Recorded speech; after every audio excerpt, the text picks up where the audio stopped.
ओम शांति। 12 अप्रैल 2025 प्रातः मुरली। मीठे बच्चे, तुम्हारा यह ब्राह्मण कुल बिल्कुल निराला है। तुम ब्राह्मण ही नॉलेजफुल हो। तुम ज्ञान, विज्ञान और अज्ञान को जानते हो। प्रश्न: किस सहज पुरुषार्थ से तुम बच्चों की दिल सब बातों से हटती जाएगी? किस सहज पुरुषार्थ से तुम बच्चों की दिल सब बातों से हटती जाएगी? सिर्फ रूहानी धंधे में लग जाओ। जितना जितना रूहानी सर्विस करते रहेंगे, उतना और सब बातों से स्वतः दिल हटती जाएगी। राजाई लेने के पुरुषार्थ में लग जाएंगे, परंतु रूहानी सर्विस के साथ साथ जो रचना रची है उसकी भी संभाल करनी है। गीत जो पिया के साथ है। ओम शांति। पिया कहा जाता है बाप को। अब बाप के आगे तो बच्चे बैठे हैं। बच्चे जानते हैं हम कोई साधु सन्यासी आदि के आगे नहीं बैठे हैं। वह बाप ज्ञान का सागर है। ज्ञान से ही सद्गति होती है। कहा जाता है ज्ञान, विज्ञान और अज्ञान। विज्ञान अर्थात देही अभिमानी बनना, याद की यात्रा में रहना, और ज्ञान अर्थात सृष्टि चक्र को जानना। ज्ञान, विज्ञान और अज्ञान, इसका अर्थ मनुष्य बिल्कुल नहीं जानते हैं। अभी तुम हो संगम युगी ब्राह्मण। तुम्हारा यह ब्राह्मण कुल निराला है। उनको कोई नहीं जानते। शास्त्रों में यह बातें है नहीं कि ब्राह्मण संगम पर होते हैं। यह भी जानते हैं प्रजापिता ब्रह्मा होकर गया है, उसको आदिदेव कहते हैं। आदि देवी जगदम्बा कौन है, यह भी दुनिया नहीं जानती। जरूर ब्रह्मा की मुखवंशावली ही होगी। वह कोई ब्रह्मा की स्त्री नहीं ठहरी। एडॉप्ट करते हैं ना। तुम बच्चों को भी एडॉप्ट करते हैं। ब्राह्मणों को देवता नहीं कहेंगे। यहाँ ब्रह्मा का मंदिर है, वह भी मनुष्य है ना। ब्रह्मा के साथ सरस्वती भी है, फिर देवियों के भी मंदिर है। सभी यहाँ के ही मनुष्य है ना। मंदिर एक का बना दिया है। प्रजापिता की तो ढेर प्रजा होगी ना, अब बन रही है। प्रजापिता ब्रह्मा का कुल वृद्धि को पा रहा है एडॉप्टेड धर्म के बच्चे। अब तुमको बेहद के बाप ने धर्म का बच्चा बनाया है। ब्रह्मा भी बेहद के बाप का बच्चा ठहरा। इनको भी वर्षा उनसे मिलता है। तुम पोतरे पोत्रियों को भी वर्षा उनसे मिलता है। ज्ञान तो कोई के पास है नहीं, क्योंकि ज्ञान का सागर एक है। वह बाप जब तक न आए तब तक किसकी सद्गति होती नहीं। अभी तुम भक्ति से ज्ञान में आए हो, सद्गति के लिए। सतयुग को कहा जाता है सद्गति। कलयुग को दुर्गति कहा जाता है, क्योंकि रावण का राज्य है। सद्गति को राम राज्य भी कहते हैं, सूर्यवंशी भी कहते हैं। यथार्थ नाम सूर्यवंशी चंद्रवंशी है। बच्चे जानते हैं हम ही सूर्यवंशी कुल के थे, फिर 84 जन्म लिए। यह नॉलेज कोई शास्त्रों में हो नहीं सकती, क्योंकि शास्त्र है ही भक्ति मार्ग के लिए। वह तो सब विनाश हो जाएंगे। यहाँ से जो संस्कार ले जाएंगे वहां वह सब बनाने लग पड़ेंगे। तुम्हारे में भी संस्कार भरे जाते हैं राजाई के। तुम राजाई करेंगे, वह साइंसदान फिर उस राजाई में आकर जो हुनर सीखते हैं वही करेंगे। जाएंगे जरूर सूर्यवंशी चंद्रवंशी राजाई में। उनमें है सिर्फ साइंस की नॉलेज, वे उसके संस्कार ले जाएंगे। वह भी संस्कार है, वह भी पुरुषार्थ करते हैं। उनके पास वह इल्म यानी कि विद्या है। तुम्हारे पास दूसरा कोई इल्म नहीं है। तुम बाप से राजाई लेंगे। धंधे आदि में तो वह संस्कार रहते हैं ना, कितनी खिटपिट रहती है। परंतु जब तक वानप्रस्थ अवस्था नहीं हुई है तो घर बार की संभाल भी करनी है, नहीं तो बच्चों की कौन संभाल करेंगे, यहाँ तो नहीं आकर बैठेंगे। ऐसे कहते हैं जब इस धंधे में पूरी रीति लग जाएंगे फिर वह छोड़ सकता है। साथ में रचना को भी जरूर संभालना पड़ता है। हाँ, कोई अच्छी रीति रूहानी सर्विस में लग जाते हैं, फिर उनसे जैसे दिल उठ जाएगी। समझेंगे जितना टाइम इस रूहानी सर्विस में देवी उतना अच्छा है। बाप आए हैं पतित से पावन बनने का रास्ता बताने, तो बच्चों को भी यही सर्विस करनी है। हर एक का हिसाब देखा जाता है। बेहद का बाप तो केवल पतित से पावन बनने की मत देते हैं, वह पावन बनने का ही रास्ता बताते हैं। बाकी यह देख रेख करना, राय देना इनका धंधा हो जाता है।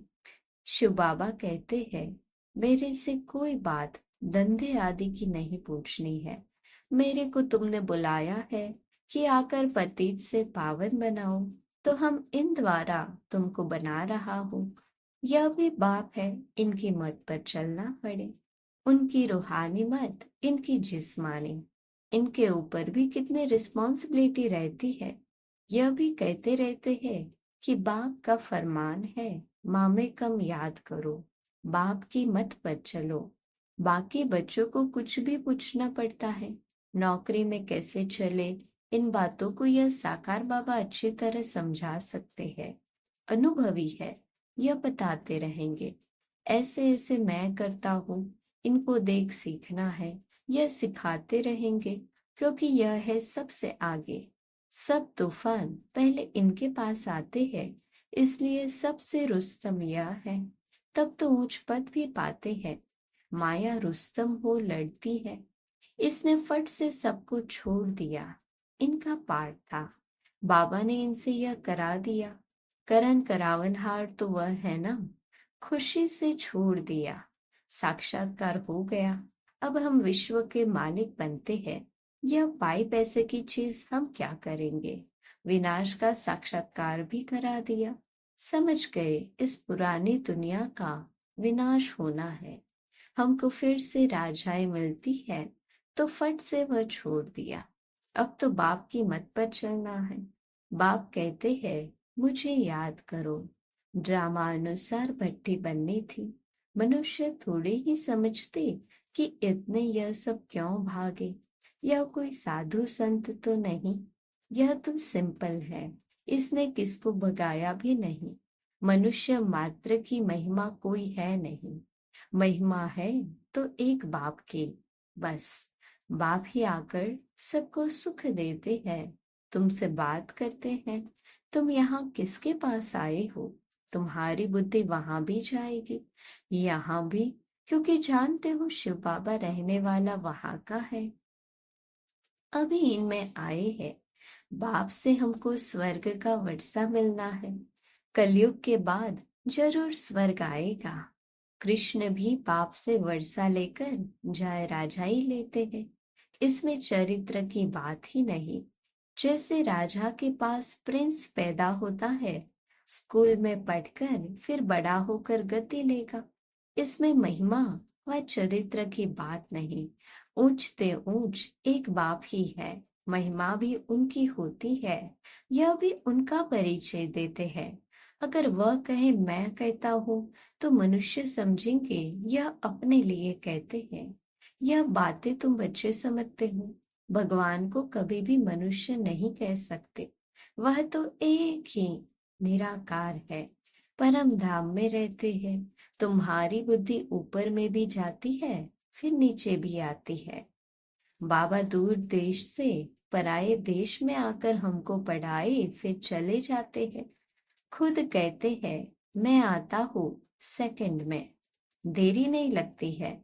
आत्मा भी सेकंड में एक शरीर छोड़ दूसरे में जाती है। कोई देख न सके। आत्मा बहुत तीखी है, गाया भी हुआ है। सेकंड में जीवन मुक्ति। रावण राज्य को जीवन बंद राज्य कहेंगे। बच्चा पैदा हुआ और बाप का वर्षा मिला। तुमने भी बाप को पहचाना और स्वर्ग के मालिक बने। फिर उसमें नंबरवार मर्तबे है पुरुषार्थ अनुसार। बाप बहुत अच्छी रीति समझाते रहते हैं। दो बाप है, एक लौकिक और एक पारलौकिक। गाते भी है, दुख में सिमरण सब करे, सुख में करे न कोई। तुम जानते हो, हम भारतवासियों को जब सुख था तो सिमरण नहीं करते थे। फिर हमने 84 जन्म लिए। आत्मा में खाद पड़ती है तो डिग्री कम होती जाती है। 16 कला संपूर्ण, फिर 2 कला कम हो जाती है। कम पास होने कारण राम को बाण दिखाया है, बाकी कोई धनुष नहीं तोड़ा है। यह एक निशानी दे दी है। यह है सब भक्ति मार्ग की बातें। भक्ति में मनुष्य कितना भटकते हैं। अब तुमको ज्ञान मिला है तो भटकना बंद हो जाता है। हे शिव बाबा कहना यह पुकार का शब्द है। तुमको हे शब्द नहीं कहना है, बाप को याद करना है। चिल्लाया तो गोया भक्ति का अंश आ गया। हे भगवान कहना भी भक्ति की आदत है।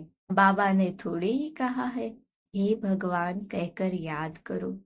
अंतर्मुख हो, मुझे याद करो। सिमरण भी नहीं करना है। सिमरण भी भक्ति मार्ग का अक्षर है। तुमको बाप का परिचय मिला, अब बाप की श्रीमत पर चलो। ऐसे बाप को याद करो जैसे लौकिक बच्चे देहधारी बाप को याद करते हैं। खुद भी देह अभिमान में है तो याद भी देहधारी बाप को करते हैं। पारलौकिक बाप तो है ही देही अभिमानी। इसमें आते हैं तो भी देह अभिमानी नहीं होते। कहते हैं हमने यह लोन लिया है, तुमको ज्ञान देने लिए मैं यह लोन लेता हूँ। ज्ञान सागर हो, परंतु ज्ञान कैसे दूं? गर्भ में तो तुम जाते हो, मैं थोड़ी ही गर्भ में जाता हूँ। मेरी गति मत ही न्यारी है। बाप इसमें आते हैं यह भी कोई नहीं जानते। कहते भी है ब्रह्मा द्वारा स्थापना, परंतु कैसे ब्रह्मा द्वारा स्थापना करते हैं? क्या प्रेरणा देंगे? बाप कहते हैं मैं साधारण तन में आता हूँ, उनका नाम ब्रह्मा रखता हूँ, क्योंकि सन्यास करते हैं ना। तुम बच्चे जानते हो अभी ब्राह्मणों की माला नहीं बन सकती, क्योंकि टूटते रहते हैं। जब ब्राह्मण फाइनल बन जाते हैं तब रुद्र माला बनती है। फिर विष्णु की माला में जाते हैं। माला में आने के लिए याद की यात्रा चाहिए। अभी तुम्हारी बुद्धि में है कि हम सो पहले पहले सतो प्रधान थे, फिर सतो रजो तमो में आते हैं। हम सो का भी अर्थ है ना। ओम का अर्थ अलग है। ओम माना आत्मा। फिर वही आत्मा कहती है हम सो देवता क्षत्रिय। वो लोग फिर कहते थे हम आत्मा सो परमात्मा। तुम्हारा ओम और हम सो का अर्थ बिल्कुल अलग है। हम आत्मा है, फिर आत्मा वर्णों में आती है। हम आत्मा सो पहले देवता क्षत्रिय बनते हैं। ऐसे नहीं कि आत्मा सो परमात्मा। ज्ञान पूरा न होने के कारण अर्थ ही मुंझा दिया है। अहम ब्रह्मस्मि कहते हैं, यह भी रॉन्ग है। बाप कहते हैं मैं रचना का मालिक तो बनता नहीं, इस रचना के मालिक तुम हो। विश्व के भी मालिक तुम बनते हो। ब्रह्म तो तत्व है, तुम आत्मा सो इस रचना के मालिक बनते हो। अभी बाप सब वेदों शास्त्रों का यथार्थ अर्थ बैठ सुनाते हैं। अभी तो पढ़ते रहना है। बाप तुम्हें नई नई बातें समझाते रहते हैं। भक्ति क्या कहती है, ज्ञान क्या कहता है। भक्ति मार्ग में मंदिर बनाए, जब तब किए, पैसा बर्बाद किया। तुम्हारे मंदिरों को बहुतों ने लूटा है। यह भी ड्रामा में पार्ट है, फिर जरूर उन्हों से ही वापस मिलेगा। अभी देखो कितना दे रहे हैं, दिन प्रतिदिन बढ़ाते रहते हैं, यह भी लेते रहते हैं। उन्होंने जितना लिया है उतना ही पूरा हिसाब देंगे। तुम्हारे पैसे जो खाए हैं वह हप नहीं कर सकते। भारत तो अविनाशी खंड है ना, बाप का बर्थ प्लेस है। यहाँ ही बाप आते हैं, बाप के खंड से ही ले जाते हैं तो वापस देना पड़े। समय पर देखो कैसे मिलता है। यह बातें तुम जानते हो, उनको थोड़े ही पता है विनाश किस समय आएगा। गवर्नमेंट भी यह बातें मानेगी नहीं। ड्रामा में नोंद है, कर्जा उठाते ही रहते हैं, रिटर्न हो रहा है। तुम जानते हो हमारी राजधानी से बहुत पैसे ले गए हैं, सो फिर दे रहे हैं। तुमको कोई बात का फिक्र नहीं है। फिक्र रहता है सिर्फ बाप को याद करने का। याद से ही पाप भस्म होंगे। नॉलेज तो बहुत सहज है। अब जो जितना पुरुषार्थ करे, श्रीमत तो मिलती रहती है। अविनाशी सर्जन से हर बात में मत लेनी पड़े। अच्छा, मीठे मीठे सिके लधे बच्चों प्रति माता पिता बाप दादा का याद प्यार और गुड मॉर्निंग। रूहानी बाप की रूहानी बच्चों को नमस्ते। हम रूहानी बच्चों के रूहानी बाप दादा को याद प्यार गुड मॉर्निंग और नमस्ते। धारणा के लिए मुख्य सार। पहली पॉइंट, जितना टाइम मिले उतना टाइम यह रूहानी धंधा करना है। रूहानी धंधे के संस्कार डालने हैं। पतितों को पावन बनाने की सर्विस करनी है। दूसरी पॉइंट, अंतर्मुखी बन बाप को याद करना है। मुख से हे शब्द नहीं निकालना है। जैसे बाप को अहंकार नहीं, ऐसे निरहंकारी बनना है। वरदान, मनसा संकल्प व वृत्ति द्वारा श्रेष्ठ वाइब्रेशंस की खुशबू फैलाने वाले शिव शक्ति कंबाइंड भव। मनसा संकल्प व वृत्ति द्वारा श्रेष्ठ वाइब्रेशंस की खुशबू फैलाने वाले शिव शक्ति कंबाइंड भव। जैसे आजकल स्थूल खुशबू के साधनों से गुलाब, चंदन व भिन्न भिन्न प्रकार की खुशबू फैलाते हैं, ऐसे आप शिव शक्ति कंबाइंड बन मनसा संकल्प व वृत्ति द्वारा सुख, शांति, प्रेम, आनंद की खुशबू फैलाओ। रोज अमृत वेले भिन्न भिन्न श्रेष्ठ वाइब्रेशन के फाउंटेन के माफिक आत्माओं के ऊपर गुलावाशी डालो। सिर्फ संकल्प व ऑटोमेटिक स्विच ऑन करो तो विश्व में जो अशुद्ध वृत्तियों की बदबू है वो समाप्त हो जाएगी। स्लोगन, सुखदाता द्वारा सुख का भंडार प्राप्त होना यही उनके प्यार की निशानी है। सुखदाता द्वारा सुख का भंडार प्राप्त होना यही उनके प्यार की निशानी है। अव्यक्त इशारे, कंबाइंड रूप की स्मृति से सदा विजयी बनो। जितनी शक्तियों की शक्ति है उतनी ही पांडवों की भी विशाल शक्ति है, इसलिए चतुर्भुज रूप दिखाया है। शक्तियां और पांडव इन दोनों के कंबाइंड रूप से ही विश्व सेवा के कार्य में सफलता प्राप्त होती है। इसलिए सदा एक दो के सहयोगी बनकर रहो। जिम्मेदारी का ताज सदा पड़ा रहे। अच्छा, ओम शांति।